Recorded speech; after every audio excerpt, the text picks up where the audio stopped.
दरबार गद्दी पे बैठ ही पाए तब तक अचानक एक ऐसी घटना घटी कि सुबह ही सुबह और एक स्वीपर की घरवाली मैथरानी आ गई।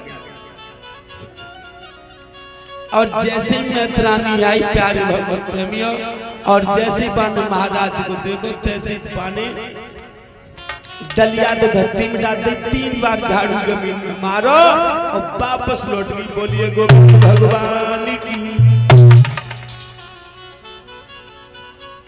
राजा उत्तान पात्र ने देखा,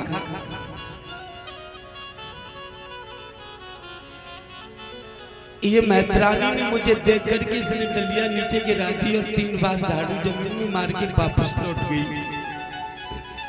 क्या कारण है मेरी समझ में कुछ नहीं आता।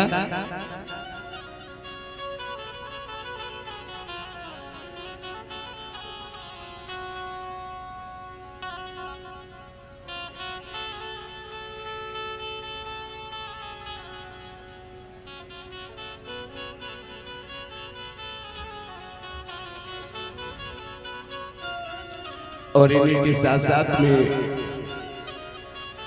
आदरणीय सम्मानीय भैया मोहित यादव जी, सनोफ श्री यादराम सिंह यादव जी इस ग्राम खटुलिया वाले, ये 1 से 1 मुद्राएं सम्मान तौर पर दे रहे हैं। और 1 से 1 रुपये ये हमारे भैया रजत सनोफ श्री कमलेश सिंह ग्राम खटुलिया वाले, ये दोनों भाइयों ने मुद्राएं सम्मान तौर पर दिए।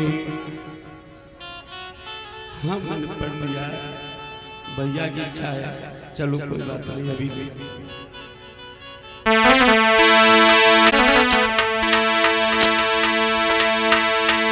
जैसे ही उसने झाड़ू जमीन में मारा प्यारे भगवत प्रेमी, और राजा ने फौरन मंत्री को बुलाया। मंत्री ये बताओ, इस मैथरानी ने हमारे सामने 3 बार झाड़ू जमीन में मारा और वापस चली गई, इसका कारण क्या है? मंत्री आकर के हाथ जोड़ करके कहने लगे, महाराज आपको पता होना चाहिए इसने क्यों झाड़ू जमीन में मारा है। बोले क्या कारण है मंत्री ये बताओ।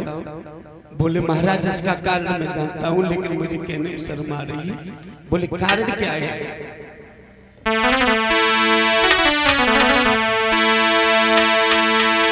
कि तेरे ना भाई कोई संतान रे कैसे मिले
बड़े बड़े राजा दरवाजे पे और राजन जय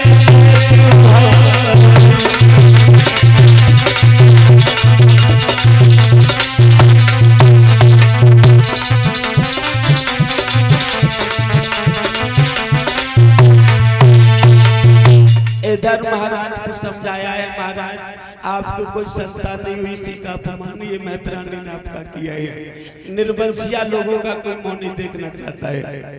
प्यारे भगवत प्रेमी उसी समय बोले महाराज आप पर कोई संतान है नहीं और निर्वंशिया जीवों का कोई मुंह नहीं देखना पसंद करता है सुबह सुबह, और आपको महाराज इसीलिए अपमान जो मैत्राणी ने करो।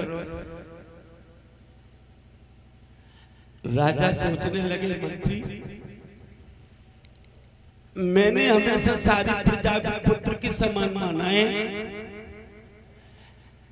और अब तक तो मैं यही समझता था कि मेरे पुत्र नहीं मेरी तो प्रजा ही पुत्र है और सारी प्रजा को मैं पुत्र के समान मानता था, लेकिन आज मैं समझ गया हूं कि अपना पुत्र अपना ही होता है। बोलिए गोविंद भगवान की जय।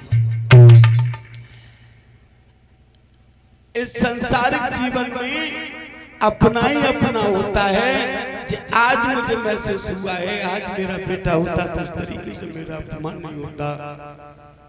और मैंने कितना इन लोगों से प्यार किया है अयोध्या वासियों से, लेकिन आज एक मैत्राणी इस तरीके से और अपमान हमारा यदि कर सकती है तो भला और लोग जाने क्या क्या सोच रहे होंगे मेरे बारे में, जो मेरे पास मेरे पुत्र नहीं है। ए भगवान राजा उत्तानपाद उसी समय एकदम देखा है मन उदास हो गया राजा उत्तानपाद का। प्यारे भगवत प्रेमी मंत्री को बुलाया, मंत्री से कहा मंत्री आज मेरा मन नहीं करता कि मैं आज दरबार में बैठूं, आज मैं दरबार में बैठना नहीं चाहता हूं क्योंकि मुझे दिक्कत हो रही है। और घोड़ा तुरंत ही दरबार में से राजा निकले, उत्तानपाद घोड़ा पर सवार हुए और तुरंत महलों के लिए चले आए। प्यारे भगवत और जैसे ही महलों के लिए राजा उत्तानपाद आए, प्राण प्यारी रानी सुनीति ने आते हुए देखा महाराज को कि महाराज आ रहे हैं। रानी प्रसन्न हो गई, आज कुछ कारण है मेरे पिया वापस आंगन में आ रहे हैं, दरबार कचहरी से क्या कारण है सोचने लगी रानी।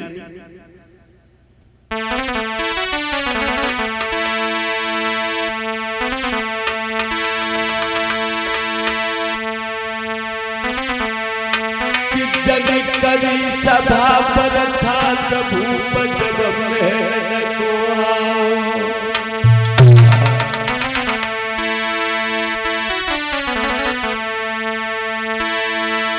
कि आबत देखे पिया मगन बोहिया खुशी बई भारी,